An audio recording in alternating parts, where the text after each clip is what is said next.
বিসমিল্লাহির রহমানির রহিম। আমি Mohammad Yusuf, instructor civil technology. আজকে এই ভিডিও লেকচারে সিভিল চতুর্থ পর্বের সার্ভিং টু সাবজেক্টটা নিয়ে আলোচনা করব।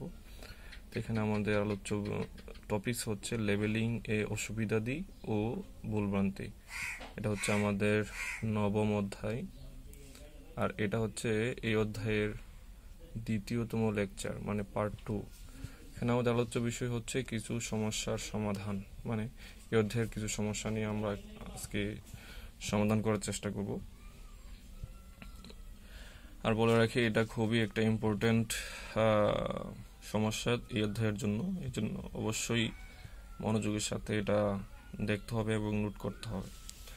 যে সমস্যাটা হচ্ছে এরকম যে একজন পরিদর্শক গড় সমুদ্র তল হতে 4 মিটার উঁচু জেটির উপর দাঁড়িয়ে 40 মিটার মাস্তুল বিশিষ্ট একটি জাহাজ ছাড়ার 2 ঘন্টা পর পর্যন্ত জাহাজটি দেখতে পেল।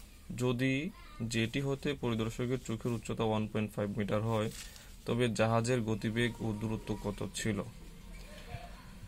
তো এখানে আমরা সমাধান করার জন্য চিত্র আঁকি। এখানে হচ্ছে চিত্রটা এরকম যে এটা হচ্ছে পৃথিবীর বক্র রেখাটা, পৃথিবীর বক্রতা, আর এটা হচ্ছে আমাদের আনুভূমিক রেখা। এই দুইটা রেখাকে যদি আমরা, এখানে যে অংশটা আছে এটা হচ্ছে আমাদের মাস্তুলের উচ্চতা 4 মিটার এবং মাস্তুল থেকে দর্শকের উচ্চতা হলো 1.5 মিটার। এটা আমাদের এখানে বলাই আছে। মাস্তুলের উচ্চতা 4 মিটার এবং দর্শকের উচ্চতা 1.5 মিটার। তো এখানে টোটাল যেটা আমরা পাবো যে গড় সমুদ্র তল হতে, এইটা হচ্ছে আমাদের গড় সমুদ্র তল। গড় সমুদ্র তল হতে দর্শকের চোখের উচ্চতা H1, যেটা আমরা পাবো কত?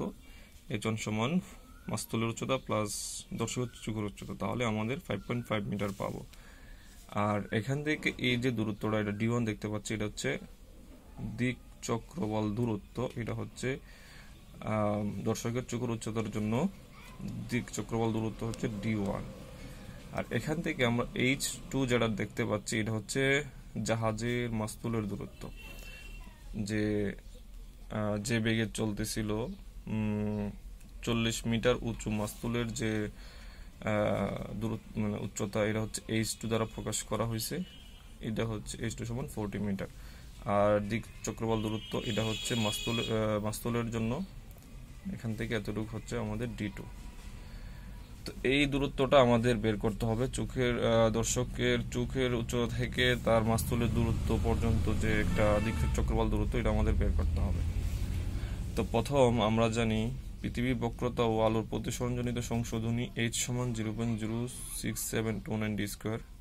এই প্রমাণটা আমরা অলরেডি লেকচার 3 আলোচনা করেছি, এটা দেখলে ভালো হয়। তো এখান থেকে আমরা ডিটা পাবো। ডি মানে দিক চক্রবল দূরত্ব ডি সমান সমান আমরা জানি, এটা যদি আমরা ডি কে রেখে দিই তাহলে এইচ কে এই সংখ্যা দিয়ে ভাগ করলে আমাদের এরকম আসে। তো এটা যদি আমরা করতে চাই যে গড় সমুদ্র তল হতে দর্শকের চোখের উচ্চতার জন্য দিক চক্রবল দূরত্ব, এই H1 এর জন্য যদি আমরা করি, তখন আমাদের D1 হবে কি √H1/0.06729। H1 মানটা আমরা 5.5 মিটার যদি বসাই দিই তাহলে আমাদের আসে 9.04 কিলোমিটার। এখানে আমরা D1টা পেলাম। অনুরূপভাবে আমাদের D2টা বের করতে হবে। জাস্ট এখানে H1 এর জায়গায় আমরা যদি এখানে H2 এর মানটা বসাই দিই তাহলে আমরা D2টা পাবো। তাহলে আমরা দেখি অপরিপৃষ্ঠে কি আছে। তাহলে মাস্তুলের উচ্চতার জন্য দৃশ্যমান দিগন্ত দূরত্ব হবে কি D2 সমান √H2/0.06729। এখানে H2 যে মাস্তুলের উচ্চতা, এটা হচ্ছে 40 যদি আমরা বসাই তাহলে আমরা ক্যালকুলেশন করলে পাই 24.38 কিলোমিটার। ঠিক আছে। অতএব মোট দৃশ্যমান দূরত্ব আমরা পাবো কিভাবে? D1 প্লাস D2, মানে D1 হচ্ছে দর্শকের চোখের উচ্চতার জন্য দিক চক্রবল দূরত্ব, আর D2 হচ্ছে 40 মিটার উচ্চতা বিশিষ্ট মাস্তুলের জন্য দিক চক্রবল দূরত্ব। দুইটাকে যোগ করলে আমরা 33.42 কিলোমিটার পাই। এটা হচ্ছে আমাদের মোট দৃশ্যমান দূরত্ব। যে 1 নম্বর কন্ডিশন যেটা চাওয়া হয়েছিল, এটা আমরা পেলাম। আনসার এখানে শেষ। পরে আরেকটা আমাদের রিকোয়ারমেন্ট ছিল যে জাহাজের গতিবেগটা কত, এটা নির্ণয় করার জন্য আমাদের এখান থেকে দেখতে হবে যে সমবেগের জন্য আমরা জানি, ফিজিক্স থেকে আমরা শিখছি যে সমবেগের ক্ষেত্রে দূরত্ব সমান বেগ ইন্টু সময়।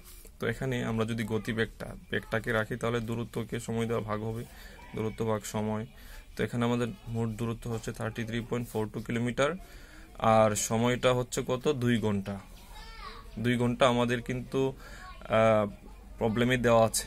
তো এখানে 2 ঘন্টা সময়ের জায়গায় আমরা বসালাম। তো 2 ঘন্টা কোথায় আছে আমরা আবার একটু যদি দেখি, এখান থেকে আমাদের 2 ঘন্টা আসলো। যে দর্শক কি করলো, 40 মিটার মাস্তুল বিশিষ্ট একটি জাহাজ ছাড়ার 2 ঘন্টা পর পর্যন্ত দেখতে পেল। এখান থেকে আমরা 2 ঘন্টা সময়ের জায়গায় যদি বসাই তাহলে পাবো। তাহলে সময়ের জায়গায় আমরা 2 ঘন্টা বসালাম, তাহলে আমাদের নির্ণয় জাহাজের গতিবেগ আসতেছে কত, ক্যালকুলেশন করলে 16.71 কিলোমিটার পার আওয়ার। যেহেতু গতিবেগ এই জন্য কিলোমিটার পার আওয়ারে আসলো। 2 ঘন্টা, এখানে 3 কিলোমিটার, এটা হচ্ছে ঘন্টা। রেজাল্ট আসলো কিভাবে, গতিবেগের জন্য 16.71 কিলোমিটার পার আওয়ার। এটা আমাদের রেজাল্ট, দ্বিতীয় রিকোয়ারমেন্ট ফুলফিল হলো।